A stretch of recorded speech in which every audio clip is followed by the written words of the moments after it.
नमस्कार, general superfast में आपका स्वागत है। मैं हूं हेमेंद्र सिंह। एक नजर डालते हैं आज की सुर्खियों पर। भारत के प्रधानमंत्री मोदी का आज 70वां जन्मदिन है। पीएम मोदी को देश विदेश से बधाइयों का तांता लगा हुआ है। कई देशों के नेताओं से उन्हें जन्मदिन की बधाई मिल रही है। वहीं देश भर में भाजपा कई कार्यक्रमों का आयोजन भी कर रही है। इसके अलावा राष्ट्रपति कोविंद, अमित शाह, राहुल गांधी समेत कई नेताओं ने उन्हें जन्मदिन की बधाई दी है। पीएम मोदी 18 सितंबर को बिहार के लोगों को 4 और बड़ी सौगात देंगे। इनमें हाजीपुर वैशाली नई railway line, Nirmali Saraigarh railway line और इस्लामपुर नटेसर रेलखंड पर ट्रेन का शुभारंभ और कोसी महासेतु शामिल है। फिलहाल बिहार चुनाव से ठीक पहले उत्तर बिहार और मिथिलांचल के लोगों को बड़ी सुविधाएं मिल जाएंगी। एलएसी पर चीन के साथ जारी तनाव के मामले पर सरकार संसद में चर्चा नहीं कराएगी। इस मामले में सरकार विपक्षी दलों के नेताओं से अलग अलग संवाद करेगी। इसके जरिए सरकार विपक्ष को चर्चा की मांग नहीं करने के लिए मनाएगी। रक्षा मंत्री राजनाथ सिंह आज राज्यसभा में एलएसी के मुद्दे पर बयान देंगे। ब्रिक्स देशों के राष्ट्रीय सुरक्षा सलाहकारों के बीच आज वर्चुअल बैठक होने जा रही है। इसमें भारत के एनएसए अजीत डोभाल भी हिस्सा लेंगे। इससे पहले मंगलवार को रूस में एससीओ के सदस्यों के साथ राष्ट्रीय सुरक्षा सलाहकारों की बैठक हुई थी। ब्रिक्स देशों के बीच एनएसए की बैठक रूस की अध्यक्षता में किए जा रहे कार्यक्रमों का एक हिस्सा है। चीन की कंपनियों द्वारा भारत के कुछ नेताओं की जासूसी करने की खबरों के बीच सरकार ने इन मुद्दे को चीन के राजदूत के समक्ष उठाया। ये जानकारी विदेश मंत्री एस जयशंकर ने कांग्रेस नेता केसी वेणुगोपाल को पत्र लिखकर दी है। वहीं चीनी जासूसी पर सरकार ने जांच के आदेश दिए हैं, जिसकी एक्सपर्ट कमेटी महीने भर में रिपोर्ट देगी। एलएसी पर जारी तनाव के बीच चीनी सैनिकों ने अब नया पैंतरा अपनाया है। भारतीय सेना के फतह से बौखलाए चीन ने अब नई चाल के तहत अपने फॉरवर्ड पोस्ट पर लाउड स्पीकर लगाया है। पैंगोंग झील के पास फिंगर 4 पर लगाए गए लाउड स्पीकरों में पंजाबी गाने बजाए जा रहे हैं। माना जा रहा है कि चीन की यह चाल भारतीय जवानों के ध्यान को भटकाने के लिए है। पूर्वी लद्दाख में चीन के साथ तनाव के बीच 21 साल पहले करगिल जिताने वाली बोफोर्स को तैनात किया जा रहा है। सेना और वायुसेना ने मिलकर फॉरवर्ड लोकेशन पर सामानों की फास्ट सप्लाई के लिए मैकेनिज्म तैयार किया है। वायुसेना ने सबसे पहले transport aircraft C-17 globe master और IL-76 ल्यूसियन को तैनात किया है। इसके साथ ही चिनूक हेलीकॉप्टर भी इस काम में लगा है। मानसून सत्र में आए 3 कृषि विधेयकों के खिलाफ एनडीए के सहयोगी दलों ने भी मोर्चा खोल दिया है। एनडीए के सहयोगी शिरोमणि अकाली दल ने विधेयकों को लेकर कृषि मंत्री नरेंद्र तोमर को चिट्ठी लिखी है। बता दें कि विधेयकों के खिलाफ किसान नेताओं ने संसद पर प्रदर्शन का ऐलान किया था, लेकिन किसान नेता गुरनाम सिंह को उनके समर्थकों के साथ दिल्ली हरियाणा सीमा पर ही रोक लिया गया। केंद्रीय वित्त मंत्री निर्मला सीतारमण ने बैंक विनियमन संशोधन विधेयक को लेकर विपक्ष पर पलटवार किया है। निर्मला ने कहा कि विधेयक में ऐसी कोई व्यवस्था नहीं है जिससे केंद्र सरकार सरकारी बैंकों पर निगरानी रखना चाहती है। विपक्ष ने आरोप लगाया था कि केंद्र सरकार सहकारी बैंकों के कामकाज में दखल देने के लिए विधेयक ला रही है। रेल मंत्री पीयूष गोयल ने रेलवे को बड़ा घाटा होने का दावा किया है। रेल मंत्री गोयल ने बताया कि कोरोना वायरस और लॉकडाउन के कारण यात्री सेवा में रुकावटें आई हैं। इसके चलते पिछले वर्ष की तुलना में यातायात राजस्व बेहद कम मिला है। वहीं रेलवे के राजस्व में इस साल के अगस्त तक 42% की गिरावट दर्ज की गई है। सुशांत सिंह राजपूत मामले में उन्हें जहर दिया गया या नहीं, इस राज से आज पर्दा उठने वाला है। आज सुशांत सिंह की बिसरा रिपोर्ट आएगी। इसके बाद बिसरा रिपोर्ट को लेकर मेडिकल बोर्ड की बैठक होगी। बिसरा की दूसरी बार जांच करने वाली एक्सपर्ट की टीम अपनी रिपोर्ट्स एम्स के डॉक्टर्स के पैनल को सौंपेगी। इसके बाद रविवार को केस पर एम्स के डॉक्टरों का पैनल फाइनल मीटिंग करेगा। दिल्ली बवाल में पुलिस ने ताहिर हुसैन समेत 15 लोगों के खिलाफ आरोप पत्र दाखिल किया है। चार्जशीट में सबूत के तौर पर व्हाट्सएप ग्रुप चैट और कॉल डिटेल रिकॉर्ड को शामिल किया गया है। आरोप पत्र के मुताबिक व्हाट्सएप ग्रुप बनाकर दिल्ली में बवाल कराए गए थे। कड़कड़डूमा कोर्ट में दाखिल 10,000 पन्नों की चार्जशीट में 747 गवाहों के नाम शामिल किए गए। राजस्थान के जोधपुर की सीबीआई अदालत ने पूर्व केंद्रीय मंत्री अरुण शौरी पर मामला दर्ज करने का आदेश दिया है। इसके अलावा पूर्व सचिव प्रदीप बैजल और 3 अन्य लोगों के खिलाफ आपराधिक मामला दर्ज करने का आदेश दिया गया है। ये मामला 2002 में सरकार द्वारा संचालित होटल की बिक्री में कथित भ्रष्टाचार के संबंध में दर्ज किया गया है। नेपाल की ओली सरकार ने अपने देश में विवादित नक्शे को स्कूली पाठ्यक्रम में शामिल किया है। पीएम ओली ने अपने देश में 1 और 2 रुपए के सिक्कों पर भी नए नक्शे को अंकित करने का निर्णय लिया है। सूत्रों ने दावा किया है कि ओली सरकार की इन हरकतों का मकसद नेपाली नागरिकों में भारत विरोधी मानसिकता को बढ़ावा देना है। केंद्रीय पर्यावरण मंत्री प्रकाश जावड़ेकर ने कहा है कि जो देश जलवायु को लेकर महत्वाकांक्षी लक्ष्यों और 2050 के कदमों की बात कर रहे हैं, उन्होंने जलवायु परिवर्तन पर पेरिस समझौते की प्रतिबद्धताओं को लेकर कुछ खास काम नहीं किया है। उन्होंने कहा है कि इस मुद्दे पर G20 देशों की पर्यावरण मंत्री स्तर की बैठक में बात की है। संसद की नई इमारत बनाने का कॉन्ट्रैक्ट टाटा कंपनी को मिला है। 865 करोड़ रुपए की लागत से बनने वाली इमारत का कॉन्ट्रैक्ट टाटा ने हासिल कर लिया है। इमारत का निर्माण 21 महीने में पूरा होने की उम्मीद है। राष्ट्रपति भवन से इंडिया गेट के बीच संसद के दोनों सदनों के लिए ज्यादा सदस्यों की क्षमता वाली नई इमारतें बनाई जाएंगी। इलेक्ट्रॉनिक मीडिया के लिए स्टैंडर्ड तय करने के मामले में आज सुप्रीम कोर्ट में अहम सुनवाई होगी, जिसको लेकर केंद्र सरकार ने शीर्ष अदालत में हलफनामा दाखिल किया है। सरकार ने कहा है कि अदालत को इलेक्ट्रॉनिक से पहले डिजिटल मीडिया को देखना चाहिए। इसमें व्हाट्सएप, ट्विटर, फेसबुक जैसे कई इलेक्ट्रॉनिक्स माध्यमों के कारण वायरल होने की संभावना ज्यादा रहती है। भारत में कोरोना के पिछले 24 घंटे में रिकॉर्ड 97,894 नए मामले सामने आए हैं, जबकि 1,132 लोगों की जान चली गई है। स्वास्थ्य मंत्रालय के आंकड़ों के अनुसार देश में अब तक संक्रमितों की संख्या 51,18,000 के पार हो गई है। इनमें से 83,198 लोगों की जान जा चुकी है। अच्छी खबर यह है कि 24 घंटे में 82,961 मरीज ठीक भी हुए हैं। दुनिया भर में कोरोना संक्रमितों का आंकड़ा 3 करोड़ से ज्यादा हो गया है, जबकि महामारी से जान गंवाने वालों की संख्या 9,40,000 के पार पहुंच गई है। हालांकि इसी दौर में एक अच्छी खबर यह है कि ठीक होने वालों की संख्या भी अब 2 करोड़ 17 लाख से ज्यादा हो चुकी है। इस बीच यूएन चीफ गुटारेस ने अपील की है कि अगर कोविड-19 का मुकाबला करना है तो विश्व के सभी देशों को साथ आना होगा। कोरोना संकट के बीच झारखंड सरकार विधानसभा सत्र को लेकर अपनी रणनीति तैयार कर रही है। इसको लेकर कांग्रेस विधायक दल के नेता आलमगीर आलम ने विधायकों की बैठक बुलाई है। ये बैठक कांग्रेस भवन में होगी। बैठक में भाग लेने के लिए सभी कांग्रेस के मंत्रियों और विधायकों को बता दिया गया है। प्रतिबंधित उग्रवादी संगठन भाकपा माओवादी ने लोगों को डराने के लिए पोस्टर और बैनर का इस्तेमाल किया है। माओवादियों ने मंगला हाट और आसपास के क्षेत्र में अपने बैनर पोस्टर से पाट दिया है। इसमें लोगों को भयभीत करने के लिए संदेश लिखा गया है। पुलिस उप महानिरीक्षक राजीव रंजन ने कहा है कि पोस्टर कब्जे में लेकर जांच की जा रही है। तमिलनाडु के मुख्यमंत्री पलानीस्वामी ने तमिल और अंग्रेजी की द्विभाषीय नीति पर बड़ा बयान दिया है। सीएम पलानीस्वामी ने कहा कि तमिलनाडु सरकार राज्य में पहले की तरह आज भी द्विभाषा नीति पर अडिग है और इसमें कोई भी बदलाव नहीं करेगी। सीएम ने कहा कि उनकी सरकार जनता की द्विभाषी नीति की मांग कर उनके साथ है। तिरुपति से लोकसभा सांसद बल्ली दुर्गा प्रसाद का निधन हो गया है। वो कोरोना वायरस से संक्रमित थे। उनका इलाज चेन्नई के अस्पताल में चल रहा था। सत्तारूढ़ वाईएसआर कांग्रेस के 65 वर्षीय सांसद का चेन्नई के अस्पताल में कोरोना का इलाज चल रहा था। सीएम जगन मोहन रेड्डी और पूर्व सीएम चंद्रबाबू नायडू ने सांसद के निधन पर शोक जताया है। भारत इलेक्ट्रॉनिक्स लिमिटेड को रक्षा उत्पादों के लिए 51,973 करोड़ रुपए का ऑर्डर मिला है।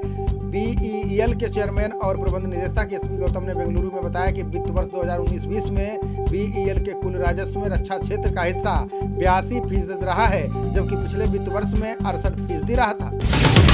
केंद्रीय गृह मंत्री जी किशन रेड्डी ने सुन्नी जिहादियों का संगठन इस्लामिक स्टेट पर बड़ा खुलासा किया है। रेड्डी ने कहा कि मध्य प्रदेश में इस्लामिक स्टेट के जिहादियों की पैठ बड़ी है और अब 12 राज्यों तक फैल गया है। इसमें केरल, कर्नाटक, आंध्रा, तेलंगाना, महाराष्ट्र, तमिलनाडु, बंगाल, राजस्थान, बिहार, यूपी और जम्मू कश्मीर शामिल है।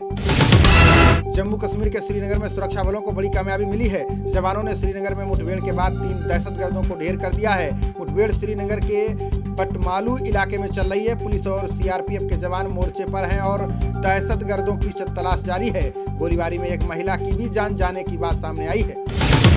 हिमाचल सीएम जयराम के गृह जिला मंडी में सड़कों के गहरे गड्ढों को स्थानीय लोगों ने भरना शुरू कर दिया है। मंडी के समाजसेवी संगठन नाचन जन कल्याण समिति ने इन गड्ढों को भरने का काम शुरू किया है। समिति के अध्यक्ष ब्रह्मदास ने बताया है कि सीएम का ये गृह जिला है, फिर भी महीनों से गड्ढे बने हुए हैं। इससे जानलेवा सड़क हादसे हो रहे हैं। पीएम किसान सम्मान निधि स्कीम में घोटाले के बाद अब पीएम आवास योजना में भी फर्जीवाड़ा सामने आया है। यूपी के कन्नौज में योजना के 10,000 अपात्र लाभार्थी पाए गए हैं। रिपोर्ट्स के अनुसार अभी जिले में वेरिफिकेशन की प्रक्रिया चल रही है। माना जा रहा है कि यह आंकड़ा और बढ़ सकता है। अधिकारियों का कहना है कि ऐसे लोगों ने भी आवेदन किए थे जिनके पास पक्के मकान पहले से ही उपलब्ध हैं। केंद्र सरकार को शीर्ष अदालत से बड़ा झटका लगा है। सुप्रीम कोर्ट ने विदेशी मध्यस्थता न्यायाधिकरण द्वारा वेदांता और वीडियोकॉन के पक्ष में मिले अनुबंध को बरकरार रखा है। वेदांता और वीडियोकॉन लिमिटेड को यह अनुबंध वर्ष 2000 से 2007 के बीच आंध्र तट के राववार तेल और गैस क्षेत्रों को विकसित करने के लिए दिए गए थे। यूपी लोक सेवा आयोग को लेकर एक बार फिर प्रतियोगी छात्रों के आंदोलन जैसे आसार दिखने लगे हैं।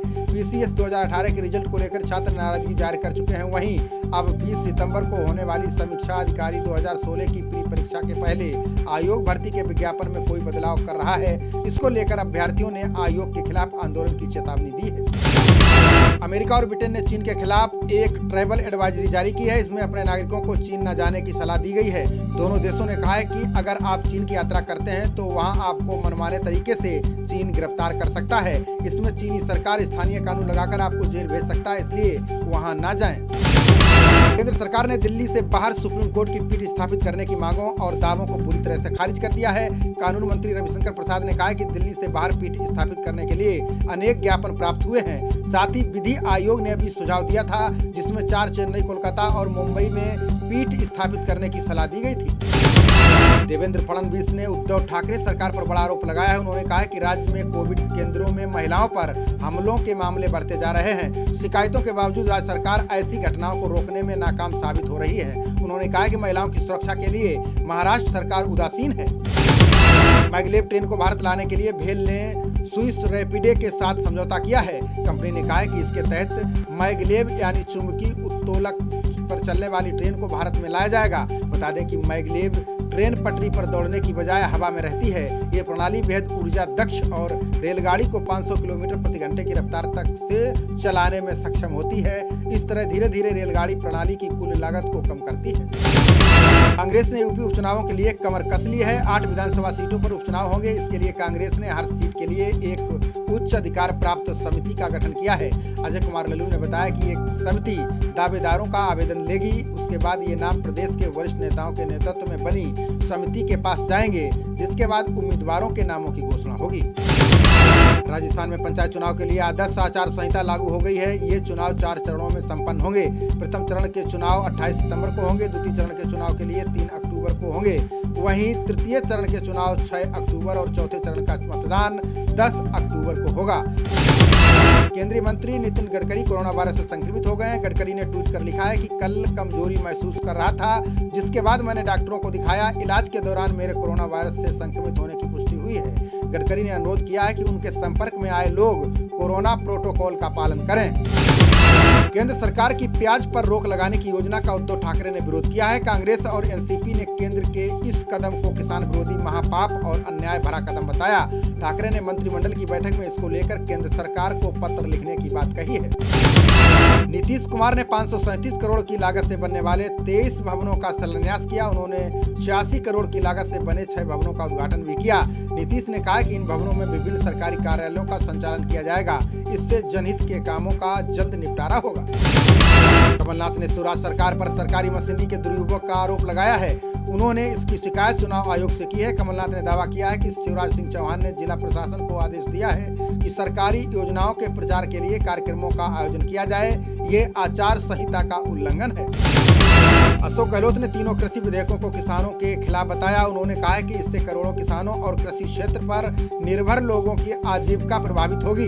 विधेयक के आने से मंडियों में कृषि उपज की प्रतिस्पर्धा नहीं रह जाएगी। किसानों को उनके उत्पाद का उचित मूल्य नहीं मिल पाएगा। उन्होंने कहा कि भाजपा कृषि क्षेत्र को पूरी तरह से बर्बाद करने का काम कर रही है। सुप्रीम कोर्ट में 7 लोगों ने एक अजीबोगरीब याचिका दाखिल की है। याचिकाकर्ताओं ने सुप्रीम कोर्ट में अनुरोध किया है कि उन्हें हाई कोर्ट का जज बनाया जाए। सुप्रीम कोर्ट ने इस याचिका पर गहरी नाराजगी जताई। कोर्ट ने इसे बेहद अनुचित कदम बताया है। कोर्ट ने कहा कि कोई व्यक्ति याचिका दायर कर ये कैसे कह सकता है कि उसे न्यायाधीश बनाया जाना चाहिए।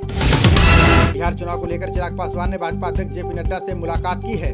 पासवान ने कहा कि चुनाव में बीजेपी को जेडीयू से 1 सीट अधिक पर चुनाव लड़ना चाहिए। वहीं जेडीयू का मानना है कि उसे भाजपा से अधिक सीटें मिलनी चाहिए, क्योंकि भाजपा की तुलना में उसके अधिक विधायक हैं। फिलहाल भाजपा ने सीटों की हिस्सेदारी पर कोई आधिकारिक टिप्पणी नहीं की है। त्रिपुरा के मुख्यमंत्री बिप्लब कुमार देब ने मीडिया के खिलाफ अपने बयानों का बचाव किया। उन्होंने कहा कि हमने किसी को धमकाया नहीं है।